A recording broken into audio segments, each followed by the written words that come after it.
Great, haleluya. Bukan kitab kita sama-sama, kita masih melanjutkan pembahasan kita. Wow, saudaraku yang kasih dalam Tuhan.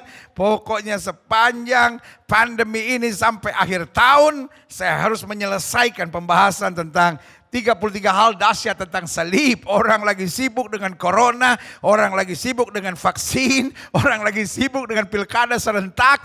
Kita hanya membahas salib. Karena saya percaya salib itu yang mendatangkan kekuatan, salib itu yang mendatangkan kepastian, salib itu yang mendatangkan jaminan, dan salib itu yang akan menuntun kita dari kemenangan lepas pada kemenangan untuk masuk dalam kemuliaan yang kekal. Yang setuju katakan amin. Nah, hari ini kita masuk pada bagian ke-28, itu berarti 29 minggu kita sudah terus membahas tentang salib. Karena selalu saya bilang di bagian ke-20 ada begitu hal yang menarik tentang salib. Sehingga saya harus membahasnya dalam 2 minggu berturut-turut. Jadi total pembahasan kita sudah 29 minggu. Sekarang saya mau tanya sama saudara, udah bosan? Jangankan saudara, saya yang menyampaikannya saja tidak bosan saudara. Makin saya gali tentang salib, makin begitu banyak mutiara-mutiara indah yang saya dapati di balik salib. Nah, bagian ke-28 dalam pembahasan tentang salib saya jumpai. Salib adalah saat air mata dan sorak-sorai menjadi satu.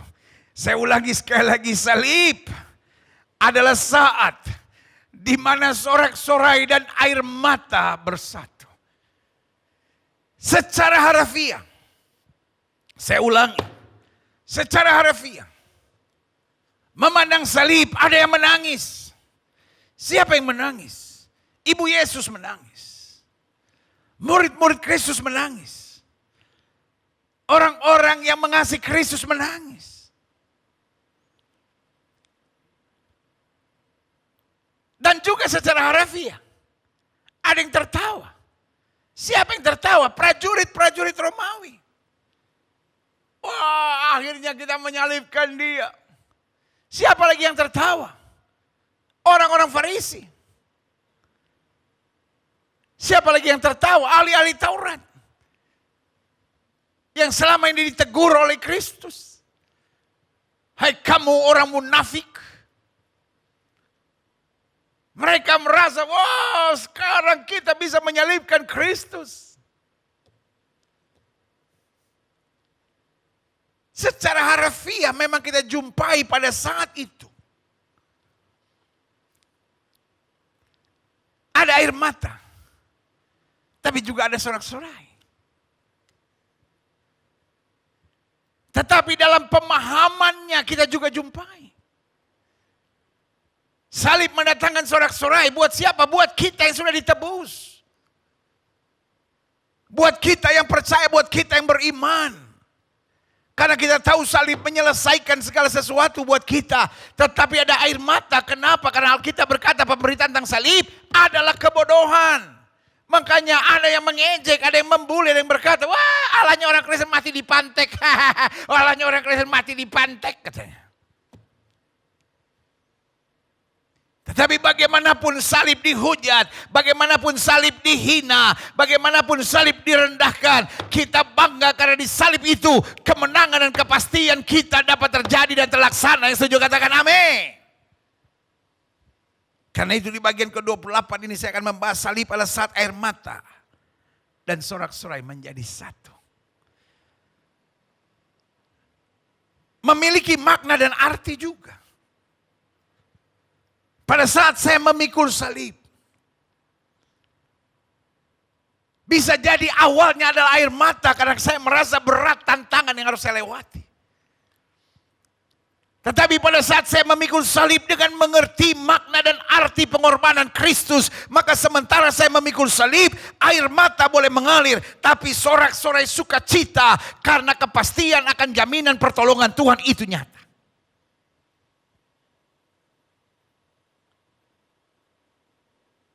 Hanya orang bodoh yang memikul salib sambil menangis.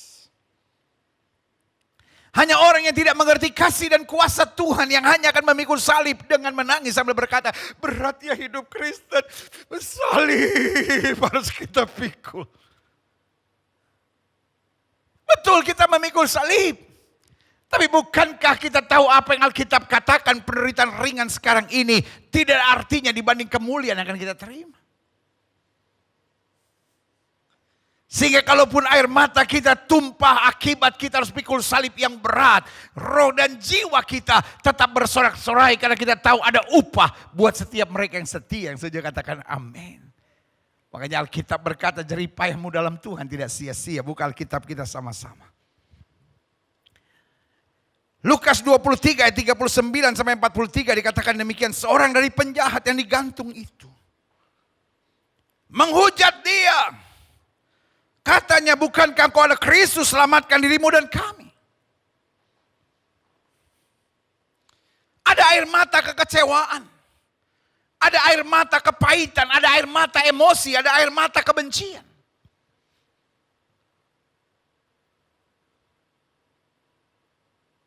Dia tatap Yesus dan dia bilang, katanya engkau anak Allah, katanya engkau juru selamat. Selamatkan dirimu dan selamatkan kami. Tapi seorang menegur dia, katanya, tidakkah engkau takut juga tidak kepada Allah? Sedang kau menerima hukuman yang sama. Ayat 41. Kita memang selayaknya dihukum. Sebab kita menerima balasan yang setimpal dengan perbuatan kita. Tapi orang ini tidak berbuat sesuatu yang salah. Di satu sisi ada air mata kebencian. Ada air mata kepahitan. Ada air mata emosi. Ada air mata kekecewaan. Tapi dari penjahat yang di sebelah kanan Yesus ada air mata yang berbeda.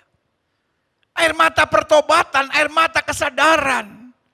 Air mata menyadari siapa yang ada di samping saya, yang mati bagi dosa saya. Sehingga dia jelas berkata, kita memang selayaknya dihukum sebab kita menerima balasan setimpal dengan perbuatan kita. Tapi orang ini, Yesus ini tidak berbuat sesuatu yang salah. Dia ada di sini untuk menebus saya. Penjahat yang di sebelah kiri meneteskan air mata dengan air mata kebencian. Air mata amarah.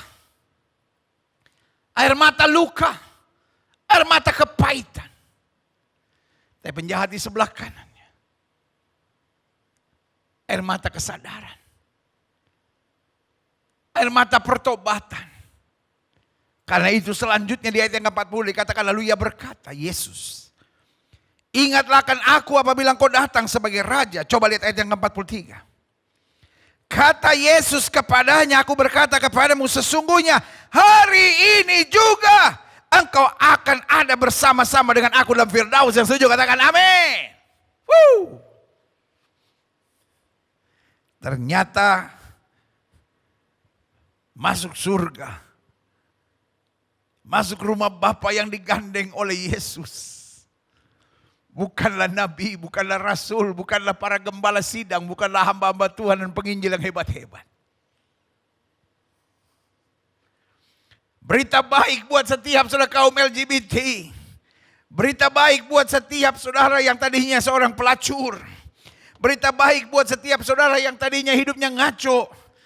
Kalau saudara mau bertobat seperti apa yang terjadi dengan penjahat di sebelah kanan, dia orang pertama yang digandeng oleh Yesus.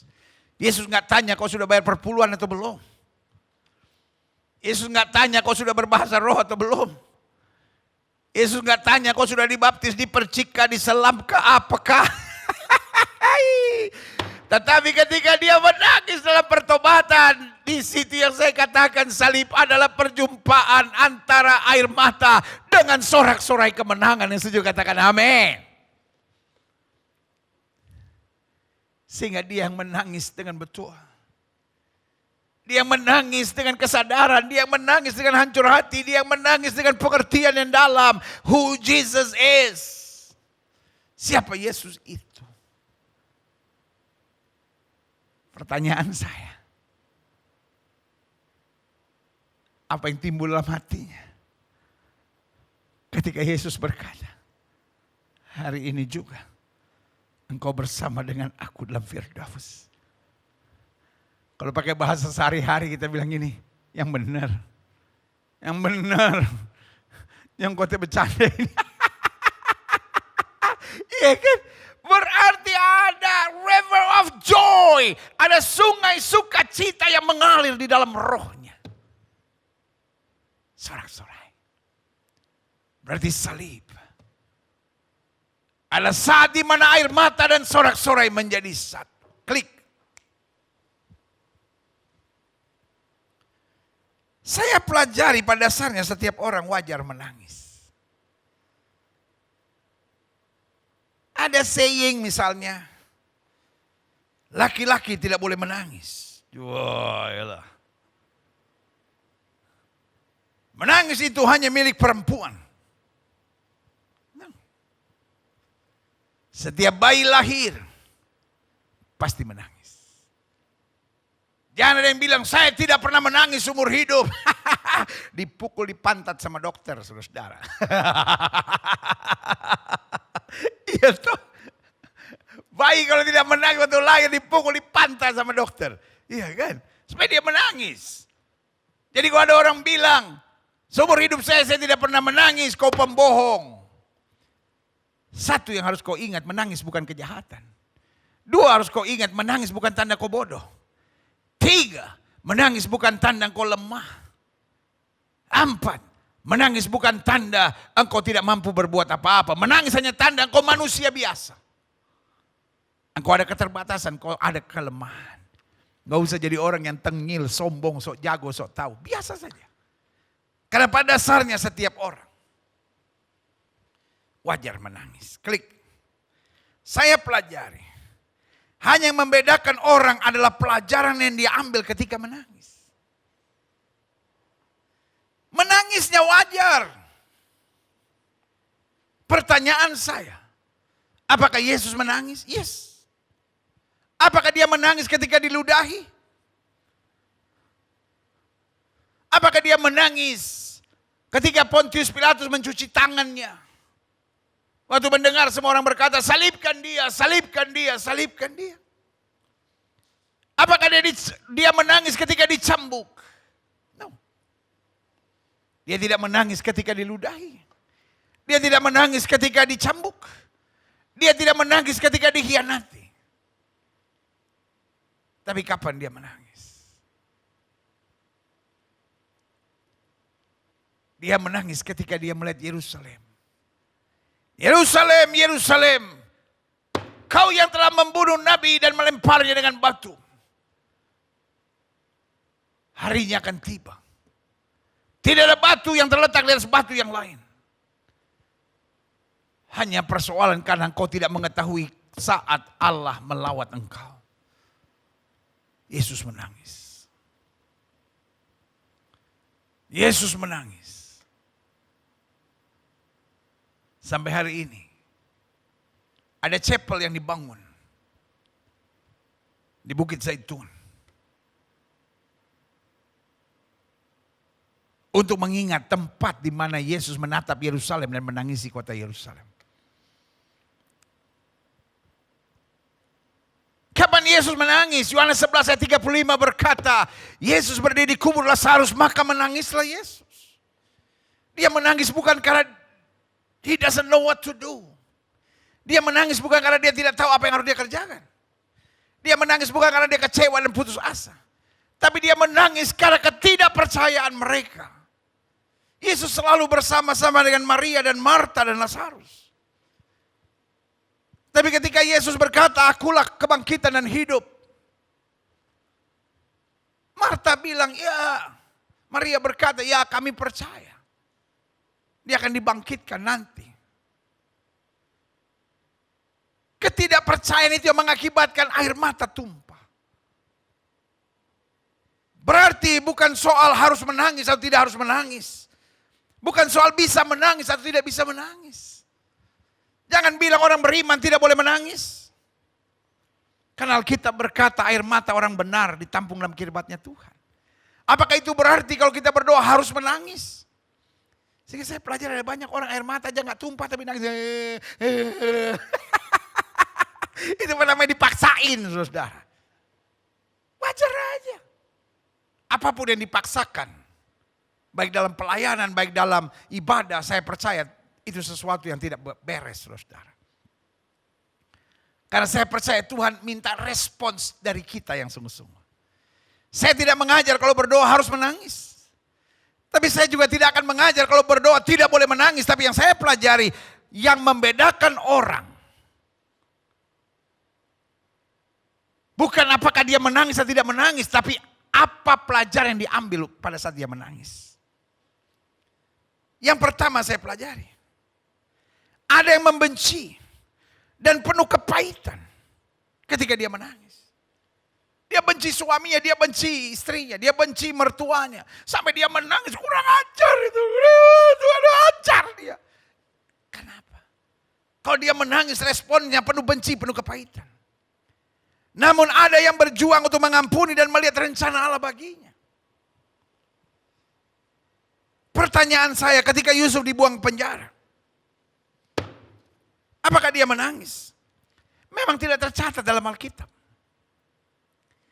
Tapi kalau saya boleh memberi pandangan saya hampir yakin Yusuf menangis. Tetapi air mata yang berbeda.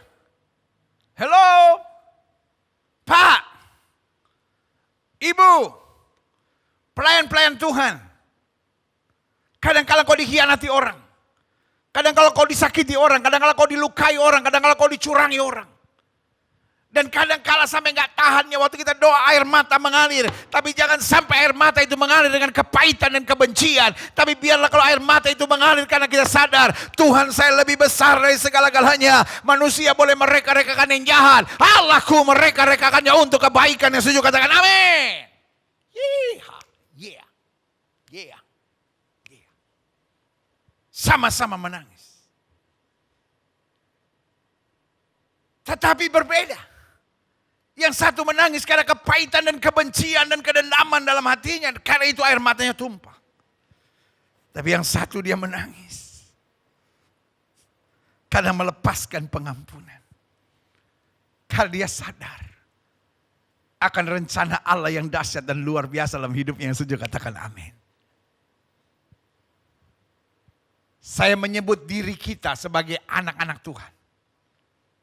Sebagai orang-orang yang dikasihi oleh Kristus, haram kita menangis. Jika kita hidup dalam kebencian. Jangan sampai air mata kita, saya menyebut air mata yang haram, saudara. Kalau air mata itu tumpah dengan amarah, dengan kepahitan dan kebencian. Tapi biarlah air mata itu kalau tumpah, dia berbunyi sebagai sebuah doa. Tuhan kuatkan aku memahami rencana Allah. Tuhan kuatkan aku untuk mengampuni orang yang bersalah kepadaku. Kalaupun dia merancangkan kutuk, Tuhan merubahnya menjadi berkat. Yang setuju katakan amin. Yang kedua saya pelajari. Yang membedakan orang adalah pelajaran yang diambil ketika ia menangis. Ada yang ketika dia menangis dia kecewa pada Tuhan. Dan kemudian mulai melarikan diri pada hal-hal yang duniawi. Karena mungkin apa yang terjadi betul-betul menyakitkan, mengecewakan. Sehingga dia menangis karena kecewa sama Tuhan. Tuhan kenapa Tuhan gak tolong? Tuhan kenapa Tuhan gak bela? Tuhan kenapa Tuhan gak buat mujizat? Folks, I love you.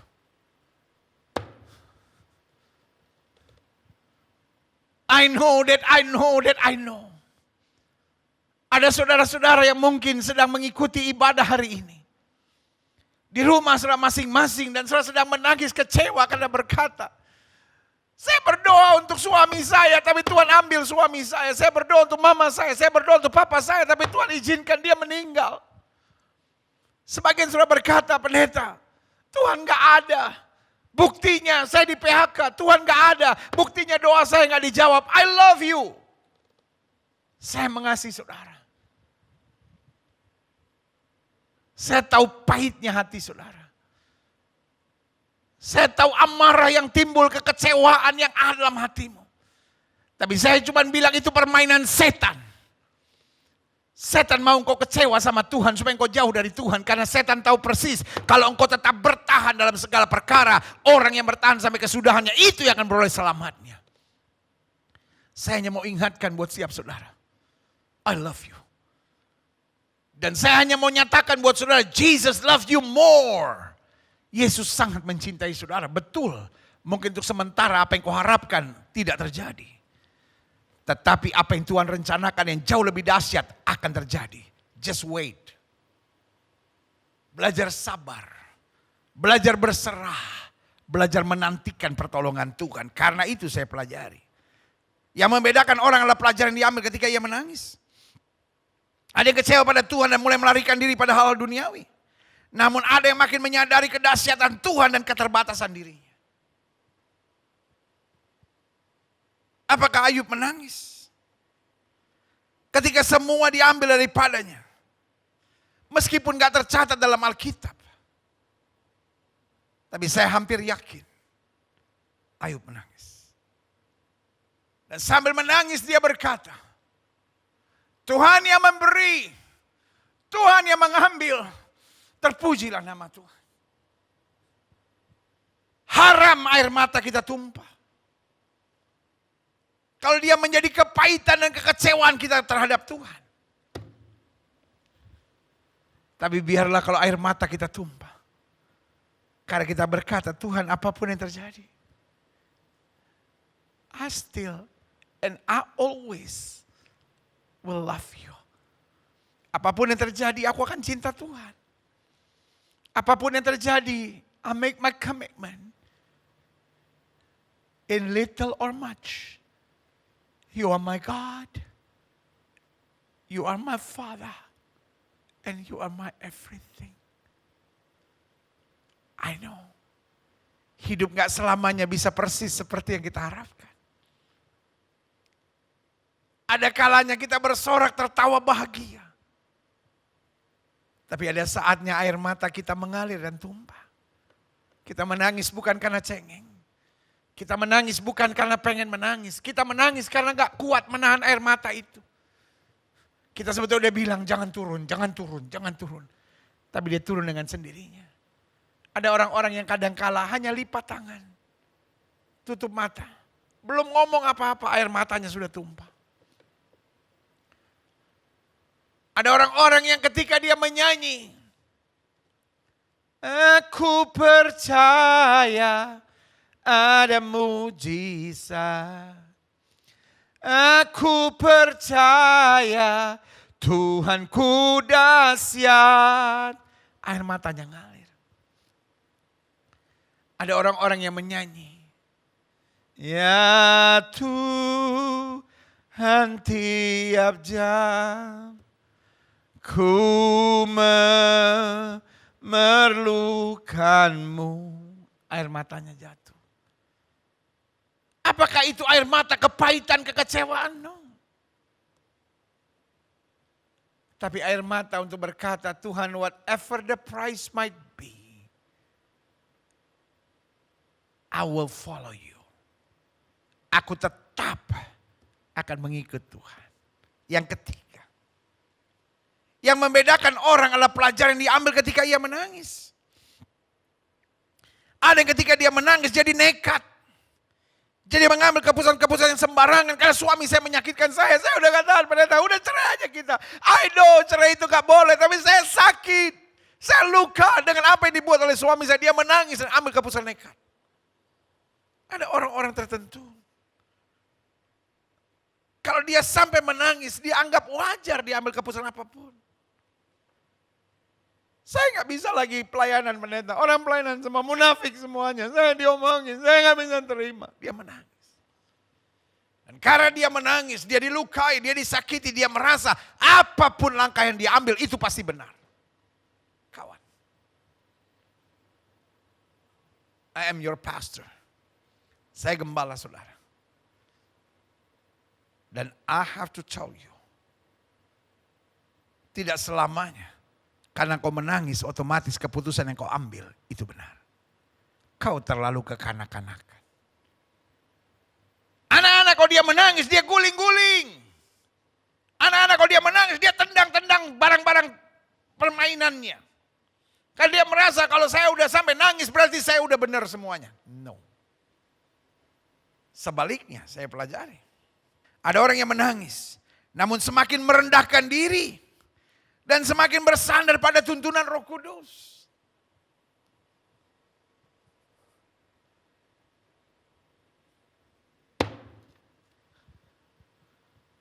Alkitab saya berkata, Yunus pergi ke Nineve.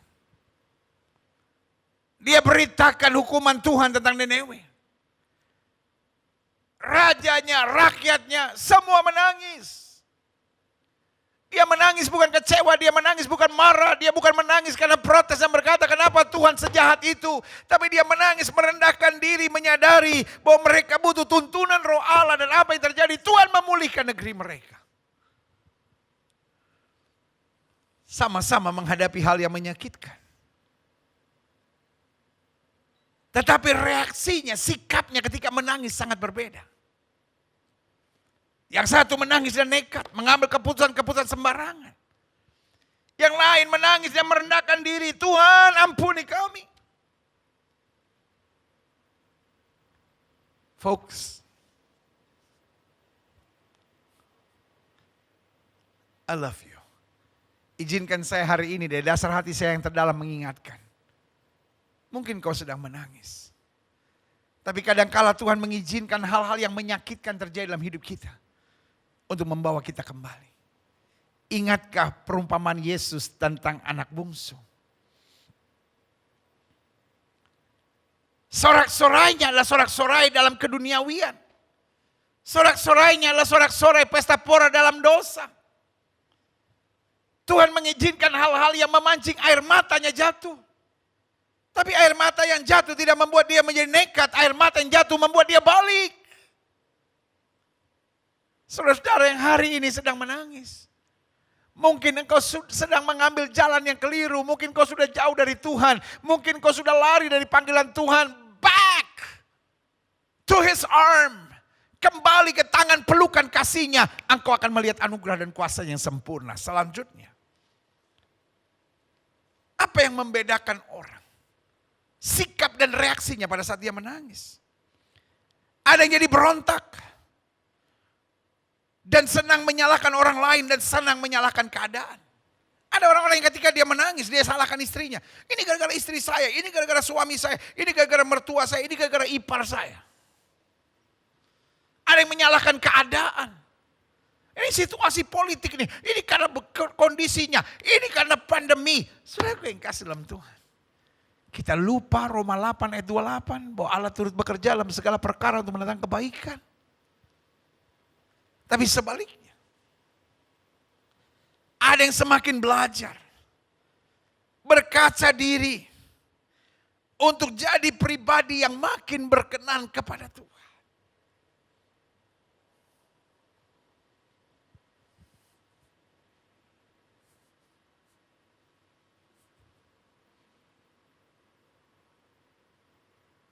Daud buat salah di hadapan Tuhan. Dia ditegur. Dia menangis. Dia bukan marah. Ya, beda sama Amazia. Ketika dia menjadi raja dia ditegur. Dia penjarakan orang yang menegurnya. Beda dengan Daud. Daud ketika dia salah. Dia menangis. Dan dia tahu dia bersalah di hadapan Tuhan. Sampai dia bilang, biarlah kalau aku jatuh di tangan Tuhan. Sampai dia bilang dalam Mazmur 51, do not take your Holy Spirit from me. Janganlah angkat rohmu daripadaku. Karena dia mengerti sesalah-salah apapun. Kalau dia mau datang pada Tuhan, ada sesuatu yang baik. Makanya ada orang yang menangis jadi berontak. Menyalahkan orang lain dan keadaan. If that is you. Saya percaya firman hari ini sedang berbicara sangat kuat buat setiap saudara. Biarlah kita menjadi orang yang semakin belajar berkaca diri. Tuhan izinkan aku ditipu orang. Tuhan izinkan aku menghadapi badai ini. Tuhan izinkan aku menghadapi masa yang sukar ini. Tuhan izinkan aku dikhianati orang. Tuhan izinkan aku difitnah orang. Tuhan izinkan aku dibully orang. Mungkin ada hal-hal yang perlu untuk aku lebih belajar lagi. Sehingga hidupku makin hari makin berkenan kepada Tuhan. Itulah salib. Salib adalah perjumpaan antara air mata dengan sorak-sorai.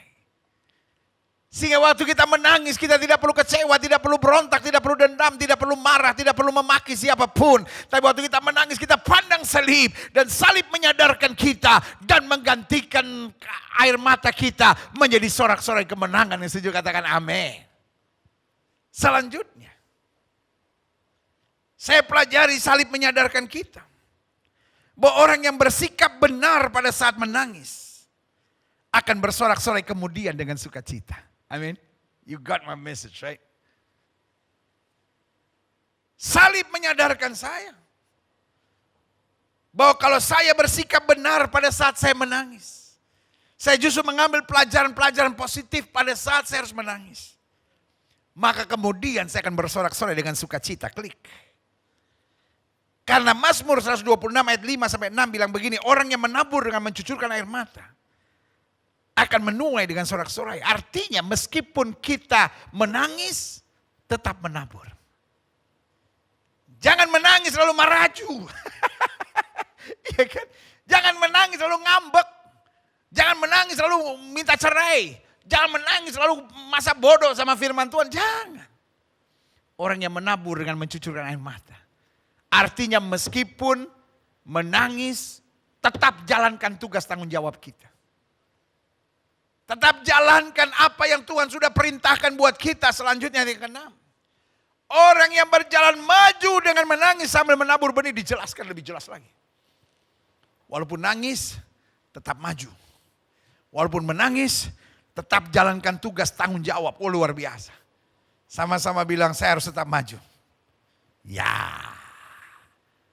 Kan kita udah sepakat ibadah ini ibadah yang interaktif. Iya kan? Ayo. Taruh tangan kanan sudah di dada sama-sama bilang saya harus tetap maju. Ayo sama-sama bilang saya harus tetap maju. Sama-sama bilang saya harus tetap maju. Nggak usah sibuk nanya sama saya. Jadi corona berakhirnya kapan? Mau berakhir mau nggak mau berakhir. Kita tetap cinta Yesus. Kita tetap lakukan bagian kita. Kita tetap maju. Kita tetap diberkati. Kita tetap melihat kemuliaan Tuhan. Kita tetap jadi berkat. Kita tetap positif dalam kehidupan kita. Yang setuju katakan amin. Yeah. Luar biasa ini. Saya perhatiin pohon Natal ini hebat. Merah putih. Ini namanya pohon Natal merdeka, saudara. Ya kan? Wah, saya bangga ini panitia yang udah bikin pohon Natal ini, ya kan? Jadi tambah mantap ini. Dan pohon Natalnya temanya merah putih. Artinya kita cinta Yesus. Tapi pada saat yang bersamaan, kita juga bangga sebagai orang Indonesia. Haleluya. Orang yang berjalan maju dengan menangis sambil menabur benih. Pasti. Alkitab tidak bilang kiranya. Alkitab tidak bilang mudah-mudahan. Alkitab nggak bilang kayaknya. Oh iya kan. Alkitab bilang apa? Pasti. Ayo sama-sama bilang sama saya pasti. Taruh tangan kanan sudah di dada sama-sama bilang saya pasti ditolong. Saya pasti dikuatkan. Saya pasti menang. Saya pasti diselamatkan.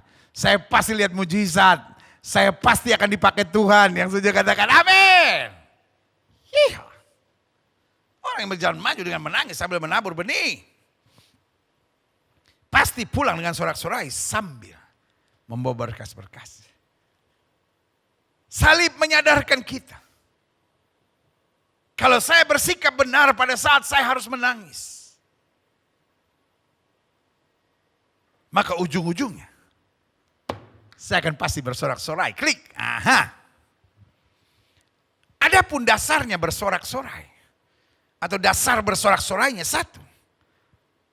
Karena air mata mendidik kita untuk semakin berhikmat dan bijaksana. Mungkin sudah menatap saya dan berkata, kayaknya gak masuk logika pendeta. Bagaimana air mata kok justru menuntun saya pada sorak-sorai?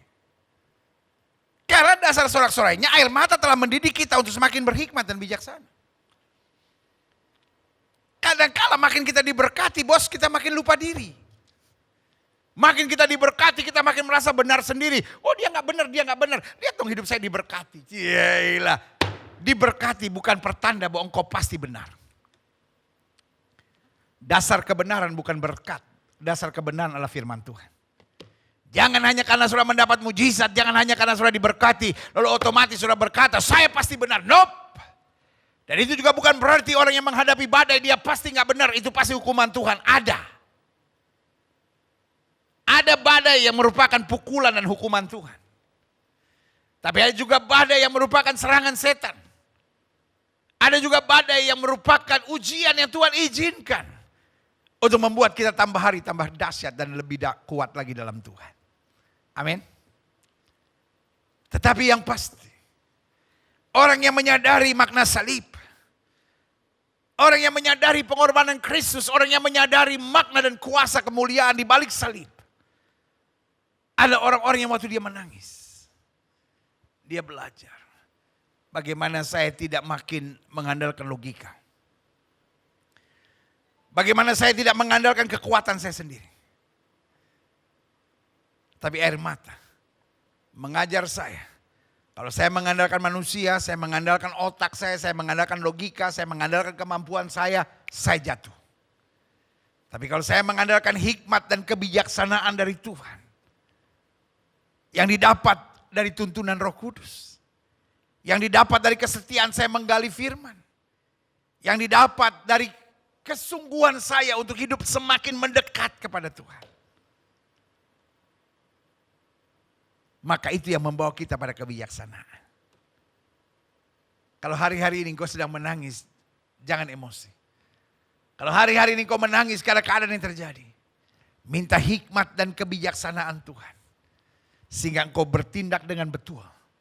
Dan engkau bertindak seturut dengan kehendak Tuhan. Yang saja katakan amin. Yang kedua, adapun dasarnya bersorak-sorai.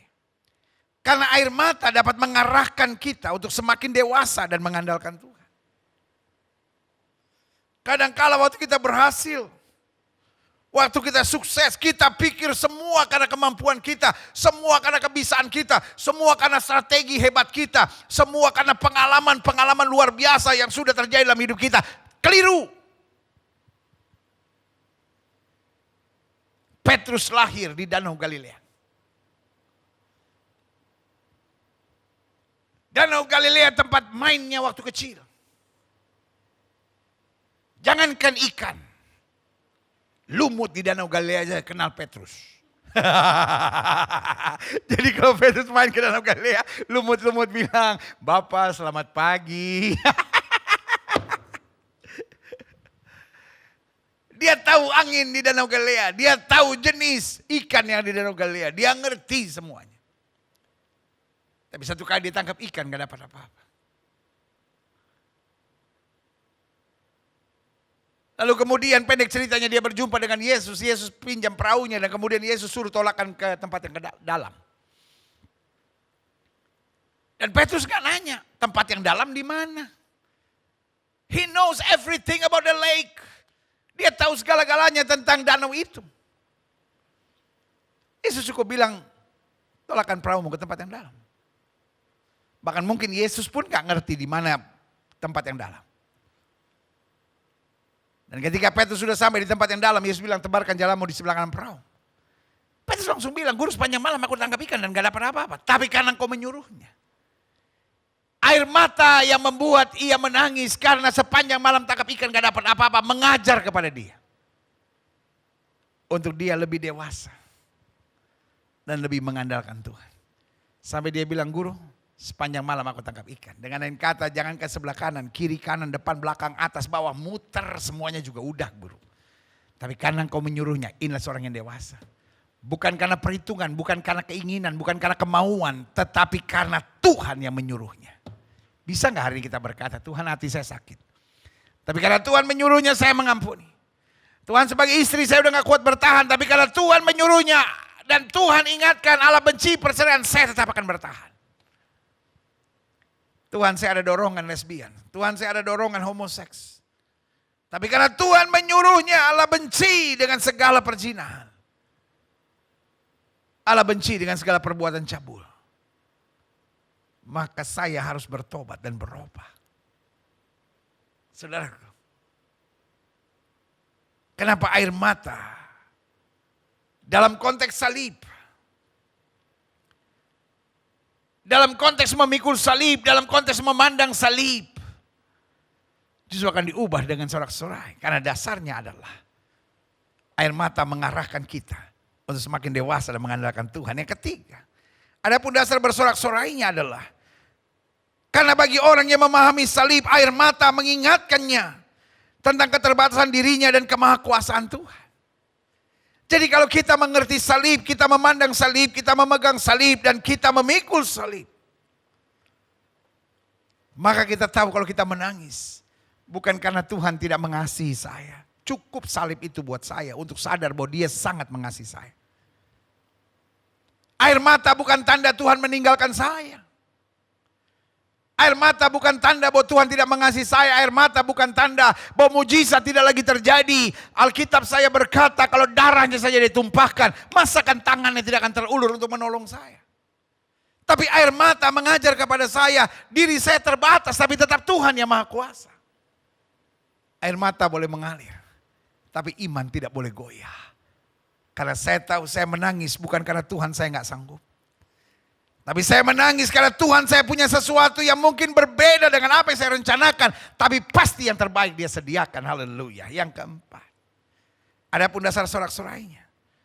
Karena air mata, buat setiap orang yang memahami salib, dia menyadari air mata mengajarnya cinta uang adalah akar dari segala kejahatan. Kenapa kita menangis? Karena kadang-kadang kita pikir, aduh gimana nyelesainnya? Aduh saya mana gak punya uang lagi. Mana uang saya gak cukup lagi seandainya saya punya uang. Mungkin saya bisa bereskan. Tapi saya ulangi sekali lagi. Air mata menyadarkan kepada kita. Uang memang perlu. Tapi uang bukan segala-galanya. Karena itu akar segala kejahatan adalah cinta akan uang. Jangan jadi orang yang rakus. Jangan jadi orang yang serakah.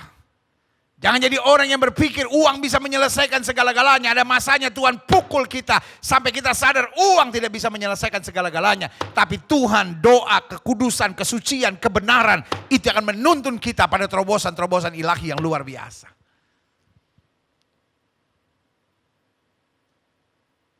Jangan jadi orang pelit.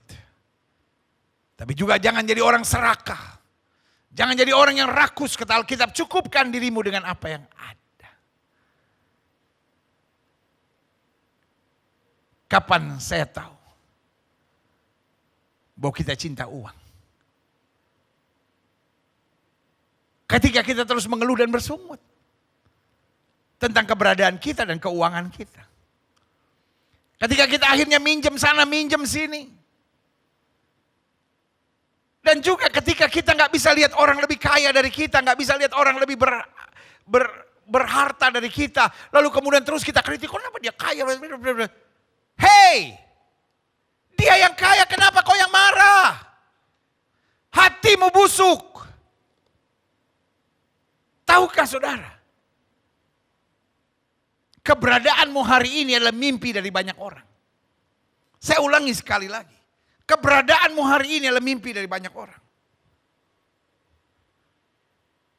Mungkin engkau sedang sibuk ngurusin orang kaya karena dia punya mobil 13 dan engkau hanya punya sepeda biasa. Saya mau tanya sama saudara. Apakah engkau orang yang paling miskin? Tidak. Ada orang yang berharap punya sepeda. Karena jangankan untuk berjalan kaki, bahkan dia tidak punya kaki. Menyerang orang kaya hanya karena dia punya mobil seharga 17 miliar. Ada gak sih mobil 17 miliar? I don't know. Dan engkau hanya punya sepeda motor keluaran tahun 83. Tapi tahukah saudara? Hidupmu yang punya motor keluaran 83 sebetulnya mimpi dari banyak orang. Ada begitu banyak orang yang bahkan gak punya apa-apa, bahkan untuk makan aja susah, apalagi bisa beli motor dan kau punya motor. Kapan sebetulnya kau cinta uang? Ketika kau protes ketika melihat orang lain lebih kaya. Engkau gak bisa tenang ketika melihat orang lain lebih kaya, karena hatimu busuk, engkau selalu mau menyerang. Oh itu orang kaya, biarkan dia dengan dirinya. Dan biarkan engkau dengan dirimu.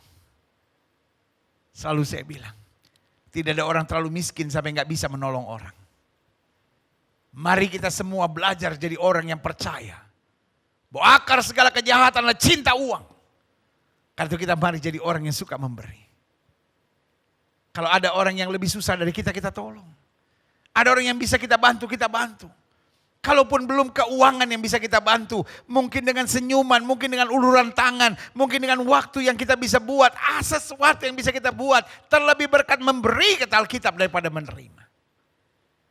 Salib menyadarkan kita bahwa air mata seringkali mendidik kita untuk semakin berhikmat dan bijaksana. Salib mengajarkan kita bahwa air mata seringkali mengarahkan kita untuk semakin dewasa dan mengandalkan Tuhan. Salib mengajarkan kepada kita bahwa air mata mengingatkan kita tentang keterbatasan diri kita dan kemahakuasaan Tuhan. Dan salib mengajar kepada kita bahwa air mata mengarahkan kita untuk sadar bahwa cinta uang adalah akar segala kejahatan. Klik. Yang kelima, dasar bersorak-sorainya karena air mata memampukannya untuk selalu rendah hati, sabar dan mengalah. Sambil kita menangis, kita mikir, iya ya Tuhan ya. Mungkin saya sombong, udahlah. Saya sabar aja lah. Saya mengalah aja lah. Saya rendah hati lah. Lalu saya bilang, orang yang sabar, orang yang mengalah, orang yang rendah hati, kagak ada matinya. Iya betul. Orang-orang sombong jatuhnya cepat. Orang-orang kepala batu, orang-orang emosional hancurnya gampang. Tapi orang-orang rendah hati, orang-orang sabar, orang-orang yang suka ngalah, bisa diomongin, bisa difitnah, bisa dibully, tapi gak bisa dijatuhkan. Kenapa? Karena ada tangan Tuhan yang kuat menopang saudara. Dan selalu saya bilang, hanya orang kuat yang bisa rendah hati. Hanya orang kuat yang bisa mengalah, hanya orang kuat yang bisa sabar. Karena itu pastikan, orang-orang yang memandang salib, orang-orang yang mengerti salib, orang-orang yang setia memikul salib, tetap rendah hati. Tetap memilih untuk sabar dan mengalah. Karena pertolongan buat kita datang tepat pada waktunya. Sudah katakan amin. Selanjutnya saya pelajari, klik.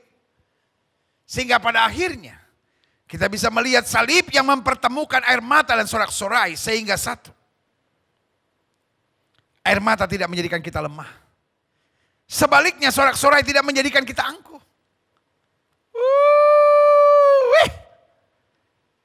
Air mata bukan berarti kita lemah. Tapi air matanya menunjukkan bahwa saya manusia terbatas yang punya Tuhan yang hebat. Tempat saya mengadu. Tapi sorak-sorai tidak bisa menjadikan saya sombong. Karena saya tahu semua yang saya punya berasal dari Tuhan. Saudara-saudara yang sedang sukses. Saudara-saudara yang sedang berkelimpahan. Saudara-saudara yang sedang dapat banyak mujizat dari Tuhan. Jangan angkuh dan sombong. Karena orang sombong pasti direndahkan Tuhan. Tapi mari jadi berkat. Mari bawa damai. Mari menangkan jiwa. Mari jadi saksi Tuhan dengan segala yang ada pada kita. Yang kedua, akhirnya kita bisa melihat salib mempertemukan air mata dan sorak-sorai. Sehingga air mata tidak menjadikan kita meremehkan. Meremehkan segala sesuatunya. Oh, gereja juga begini, orang gak peduli saya. Gak usah meremehkan. Tapi sebaliknya sorak-sorai tidak menjadikan kita egois dan lupa diri. Waktu kita menangis, kita gak usah meremehkan. Waktu kita menangis, kita menguasai diri. Tapi pada saat kita bersorak-sorai, jangan akhirnya egois dan lupa diri. Tapi kita sadar, kalau bukan karena Tuhan, tidak akan aku ada sebagaimana aku ada. Sudah katakan amin. Yang ketiga, saya undang pemain musik maju ke depan. Pada akhirnya kita bisa melihat salib yang mempertemukan air mata dan sorak-sorai. Sehingga air mata tidak menjadikan kita meninggalkan Tuhan. Jangan karena kita menangis lalu kita meninggalkan Tuhan. Tapi sorak-sorai tidak menjadikan kita bertindak arogan dan seenaknya. Oh saya kan siapa dia siapa. Enggak usah.